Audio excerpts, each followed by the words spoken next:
Hello students, आज हम करने जा रहे हैं हमारे दूसरी कविता जो कि लल देव जी के द्वारा रचित हैं। और इनकी कविता का नाम है वाक्य। लल देव जी हैं वो क्या है, कश्मीरी भाषा में रचने वाली प्रथम कवित्री हैं। और उन्होंने अपने जीवन में आज से लगभग 700 वर्ष पहले, ठीक है, आज से लगभग 700 साल पहले कश्मीरी जनता को, यानी कश्मीर की जो जनता थी, उनको उन्होंने अपने विचारों से प्रभावित किया था। लल देव जी का जन्म 1320 ईस्वी में कश्मीर स्थित पाम्पोर के सिमपुरा नामक गांव में हुआ था। और इनका देहांत 1391 के आसपास माना जाता है।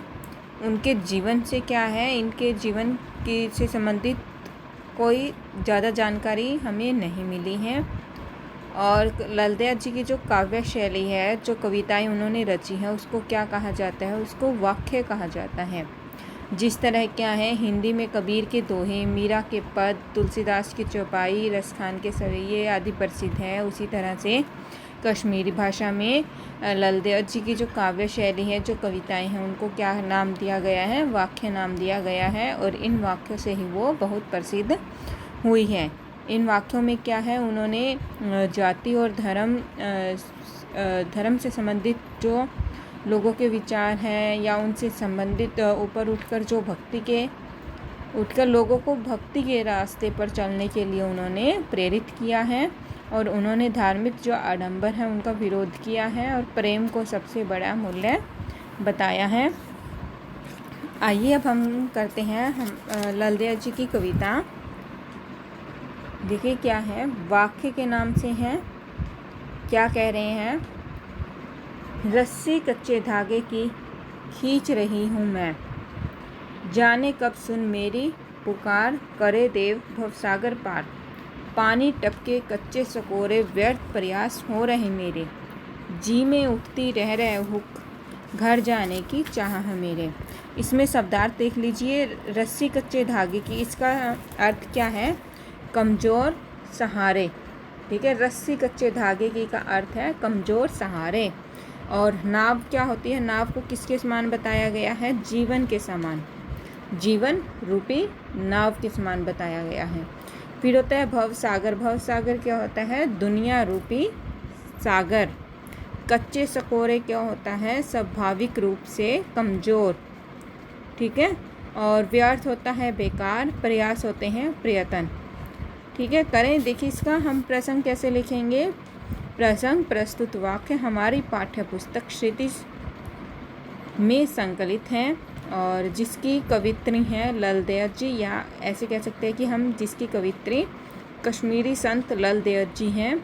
और इस कविता में उन्होंने क्या कहा है, वो मानव ईश्वर को प्राप्त करना चाहता है, और उसे पाने के लिए, उसने अपने भगवान को पाने के लिए वो तरह तरह के प्रयत्न करता है। परंतु क्या होता है, उसके द्वारा किए गए जितने भी प्रयत्न होते हैं उसमें उसे सफलता नहीं मिलती, वो असफल हो जाता है। तो कवित्री ने क्या कहा है, कवित्री ने ईश्वर प्राप्ति के लिए किए जाने वाले ऐसे ही प्रयत्न की व्यर्थता, यानी उनके द्वारा जो जितने भी प्रयत्न किए गए हैं वो सब व्यर्थ गए हैं, और उसी व्यर्थता को उन्होंने अपनी इस कविता में प्रकट किया है। देखिए क्या कहेंगे, व्याख्या लिख देंगे हम कि कवित्री क्या है, दुख में कहती हैं या हताश होकर कहती है कि मैं अपने जीवन रूपी नाव को कमज़ोर कच्चे धागों के 700 रूपी रस्सी से खींच रही हूँ। यहाँ पर नाव को किसकी संज्ञा दे दी है, जीवन की। और रस्सी कच्चे धागे की को किसको बताया गया है, सांसों के समान। ठीक है, कि क्या कहते हैं कि कवित्री कहती है कि मैं अपने जीवन रूपी नौका को कमज़ोर कच्चे धागों की 700 रूपी रस्सी से लगातार ही खींच रही हूँ, जाने कब सुन मेरी पुकार, करे देव भव सागर पार। कवित्री को आज भी क्या है, उनको उम्मीद है कि मेरे परमात्मा न जाने कब मेरी पुकार को सुनेंगे और मुझे इस दुनिया रूपी सागर से पार कराएंगे। अर्थात क्या है, इस दुनिया से मुझे मुक्ति दिलाकर अपने उस दूसरे लोक में लेकर जाएंगे। पानी टपके कच्चे सकोरे व्यर्थ प्रयास हो रहे मेरे। कवित्री कहते कि जिस प्रकार से क्या होती है, कच्चे बर्तन में कमज़ोर और जो कच्चा बर्तन होता है उसमें क्या होता है, पानी निरंतर टपकता रहता है, उसमें से पानी की जो एक एक बूंद है वो हमेशा टपकती रहती है। उसी प्रकार से क्या है, जो उनका शरीर है उसके शरीर में क्या है, जीवन जो है उनका वो लगातार कम होता जा रहा है, अर्थात उनकी आयु व्यतीत होती रही है। परंतु क्या है, उनके द्वारा परमात्मा को प्राप्त करने के जो प्रयत्न हैं वो असफल हुए हैं, अर्थात कोई भी प्रयत्न उनका सफल नहीं हुआ है। जी में उठती रह होकर घर जाने की चाह है मेरे। क्या कहते हैं कि कवित्री कहते हैं कि मेरे हृदय में रह कर पीड़ा भरी आवाज़ उत्पन्न हो रही है। यानी मेरे हृदय में क्या है, बार बार रह कर मीन्स बार बार एक ही जो पीड़ा है वो उत्पन्न हो रही है, या वो पीड़ा जो है वो मेरे हृदय में अभी भी है।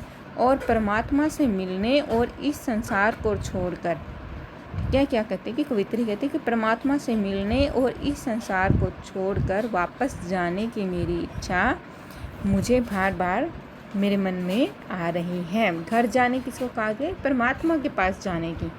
ठीक है, दोबारा से देख लीजिए कि क्या कहते हैं कि कवित्री जो है वो दुख भरे स्वर में कहती है, दुखी होकर कहती है कि मैं अपने जीवन रूपी नौका को कमज़ोर कच्चे धागों की सांसों रूपी रस्सी से लगातार खींच रही हूँ, और मैं जाने कब सुन मेरी पुकार। मुझे लगता है कि मैं न जाने मेरे परमात्मा मेरी पुकार कब सुनेंगे और मुझे इस भवसागर रूपी संसार से पार करा देंगे। जिस प्रकार से कच्चे मटके में या कच्चे बर्तन में लगातार पानी टपकता रहता है, उसी प्रकार से क्या है, उनका जीवन जो है, उनके जीवन में भी क्या है, जीवन जो है उनका घटता रहता है, अर्थात उनकी आयु जो है वह व्यतीत होती रही है। परंतु क्या, उनके द्वारा किए गए परमात्मा को प्राप्त करने वाले प्रयत्न, सभी प्रयत्न जो है वो असफल होते रहे हैं। जी में उठती रह हो घर जाने की चाह है घेरे। मेरे मन में क्या है, बार बार इस संसार को छोड़कर उस परमात्मा के पास जाने की मेरी इच्छा हृदय में आ रही है, लेकिन वह इच्छा क्या है, चाह कर भी पूरी नहीं हो पा रही है। इसका भावार्थ क्या लिखेंगे, भावार्थ आ जाएगा कि कवित्री ने क्या है, यहाँ पर जो इस संसार है, संसार में ईश्वर को प्राप्त करने के लिए उनके द्वारा किए गए प्रयत्न को असफल बताया है। और क्या कहते हैं कि वह इस संसार को छोड़कर अपने उस परमात्मा के पास जाना चाहती है। सेकंड देखिए, खा खा कर कुछ पाएगा नहीं, न खाकर बनेगा अहंकारी, सम खा तभी होगा संभावी, खुलेगी साकल बंद द्वार की। अहंकारी क्या होता है, घमंडी, और सम क्या होता है, समान। ठीक है, समभावी होती है समानता की भावना, और खुलेगी साकल बंद द्वार की, इसका सभी का मीनिंग आएगा कि क्या जाएगा, कि मन मुक्त हो जाएगा। उनके मन में जो इच्छाएं हैं वो सभी इच्छाएं क्या है, उन इच्छाओं से उनका जो शरीर है या उनका जो मन है वो मुक्त हो जाएगा, वो इच्छाएं उनके मन में नहीं रहेगी। व्याख्या देखिए कि कवित्री कहते हैं कि यह संसार, कि हे मानव यह संसार क्या है, यह संसार तो नाशवान है, अर्थात मायात्मक है। खा खाकर कुछ पाएगा नहीं, न खाकर बनेगा अहंकारी। क्या कहते हैं कि परमात्मा को प्राप्त करने के लिए सुखों की प्राप्ति करता हुआ, ठीक है, कि यह मनुष्य है तो क्या है, परमात्मा को प्राप्त करने के लिए सुखों की प्राप्ति करता हुआ और नित्य तरह तरह के व्यंजन खाकर कुछ भी नहीं कर पाएगा। अर्थात क्या आ जाएगा, अर्थात अगर भगवान को प्राप्त करना है तो जो मोह होता है, जो लोभ होते हैं, उसको क्या होता है, त्यागना पड़ता है। न खाकर बनेगा अहंकारी, यदि क्या है तू व्रत के नाम पर कुछ नहीं खाएगा तो भी क्या है, तेरे अंदर क्या है, अहंकार का भाव आ जाएगा। सम खा तभी होगा संभावी, समान रूप से खाने पर क्या हो जाएगा, समान रूप से खाने पर क्या है, तेरी जो इंद्रियां होती हैं उसे तू अपने बस में कर पाएगा।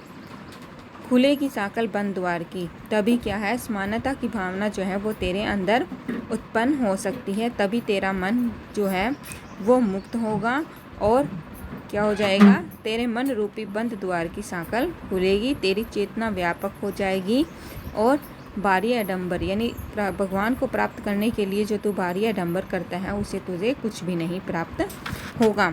इसका भावार्थ देखिए कि कवित्री कहती हैं कि जो मानव है वो परमात्मा की प्राप्ति के लिए तरह तरह के आडंबर रचते हैं, जैसे व्रत रखना या मंदिरों में जाना, मस्जिदों में जाना, तरह तरह के करते हैं। तो कहते हैं कि इन सब से क्या है, तुम्हें परमात्मा की प्राप्ति नहीं होगी, बल्कि क्या है, तुम्हारे अंदर क्या है, अहंकार की भावना उत्पन्न हो सकती है। आगे देखिए तीसरा, आई सीधी राह से गई न सीधी राह, सुषुम सेतु पर खड़ी थी, बीत गया दिन आहा, जेब टटोली कोड़ी न पाई, माझी को दूं क्या उतराई। इसमें देखिए क्या कहते हैं कि गई न सीधी राह, क्या होता है कि इस जीवन में क्या है, संसारिक रास्ते पर सीधे न चलना, या कहते हैं कि अपने जीवन में हमेशा ही छल कपट करते रहना। और सुषुम संत क्या होता है, सेतु क्या होता है, सुषुम्ना नाड़ी होती है, सुषुम्ना नाड़ी रूपी पुल कहते हैं जिसको। और जेब टटोलना होता है आत्मालोचन करना, अर्थात स्वयं को जानना। कोड़ी न पाई, कुछ भी प्राप्त न करना। माझी होता है नाविक, और उतराई होता है कि सदकर्म रूपी मेहनताना, जिसको हम बोल देते हैं उतराई मीन्स मेहनताना लगा लीजिए। यदि हम किसी से कोई काम करवाते हैं, जब उसको बेकाम के जो पैसे देते हैं उसको कह देते हैं मेहनताना, ठीक है। इसका देखिए क्या बनेगा कि कवित्री दुख भरे स्वर में कहती है, ये दुखी होकर कहती हैं कि जब परमात्मा ने मुझे इस संसार में भेजा था तो मैं सीधी राह से यहाँ पर आई थी।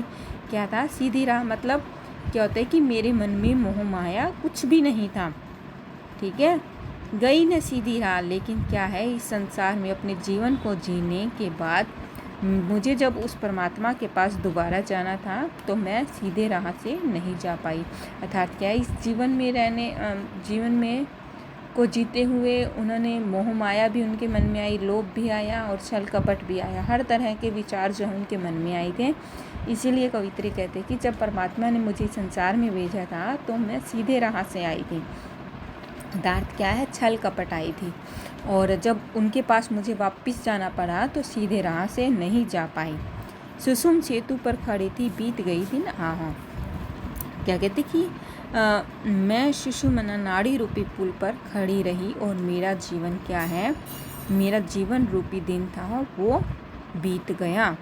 जेब टटोरी कोड़ी न पाई, कि कहते कि मैंने कई बार स्वयं का आत्मालोचन किया, और क्या है, स्वयं का आत्मालोचन करने पर मुझे मेरे अंदर कुछ भी नहीं प्राप्त हुआ है। माझी को दूं क्या उतराई, क्या जाएगा इसमें कि कहते हैं कि मुझे नहीं पता कि मैं उतराई के रूप में या मेहनताना के रूप में नाविक रूपेश्वर को क्या दूंगी। अर्थात यह कि मुझे नहीं पता कि मैं वहाँ जाकर अपने परमात्मा को क्या कहूँगी कि मैंने अपने जीवन में क्या किया और क्या नहीं किया। भावार्थ अर्थात में आ जाएगा कि क्या कहते हैं कि मैंने अपना जीवन जो है वो व्यर्थ ही गंवा दिया और मेरे पास सदकर्म रूपी मेहनताना भी नहीं था, अर्थात मैंने अपने जीवन में कोई भी सही कर्म नहीं किए हैं।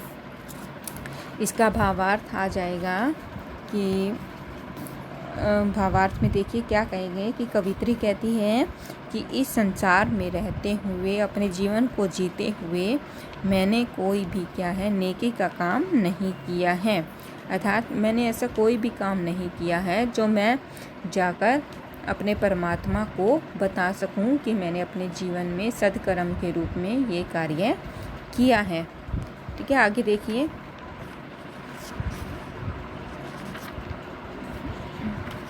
थल थल में बसता है शिव ही, भेद न कर क्या हिंदू मुसलमाना, ज्ञानी है तो स्वयं को जान, वही है साहिब से पहचाना। के क्या कहते हैं कि इसमें कवित्री कहती हैं, पहले देखिए इसका शब्दार्थ देख लीजिए। थल थल क्या होता है, सब जगह। शिव ईश्वर को कहा जाता है, भेद अंतर साहिब स्वामी को। कवित्री कहती हैं कि जो शिव होते हैं अर्थात जो भगवान होते हैं तो वो तो इस संसार में सब जगह ही विद्यमान होते हैं। अर्थात क्या है, प्रभु का जो स्वरूप है, प्रभु का जो रूप है, वह प्रत्येक वस्तु के कण कण में ही सिमटा हुआ है। भेद न कर क्या हिंदू क्या मुसलमान, कि कहते कि आप चाहे हिंदू हो या मुसलमान हो, उस परमात्मा को जानने पहचानने में कोई भी अंतर न करो। ज्ञानी है तो स्वयं को जान। यदि आप ज्ञानवान हैं तो आप पहले अपने स्वयं को पहचानो। स्वयं को पहचानना ही क्या है, परमात्मा को पहचानना है। वही है साहिब से पहचाना। क्या कहते हैं कि मनुष्य को कहती है कि तुम परमात्मा को पहचानने से पहले स्वयं को पहचानो, अपने आप को पहचानो, क्योंकि अपने आप को ही पहचानना क्या होता है, परमात्मा को पहचानना होता है। इसका भावार्थ देख लीजिए क्या आएगा, कि भावार्थ है यहाँ पर कवित्री ने क्या है, जो संसार के लोग हैं उन संसार के लोगों को क्या कहते हैं कि परमात्मा को पहचानने के लिए इधर उधर जाने की बजाय क्या होता है, स्वयं को पहचानने के लिए कहा गया है। और क्या है कि हिंदू हो या मुसलमान हो, किसी भी धर्म के लोग क्यों न हो, वो परमात्मा जो है वो सभी के लिए क्या है, एक समान है।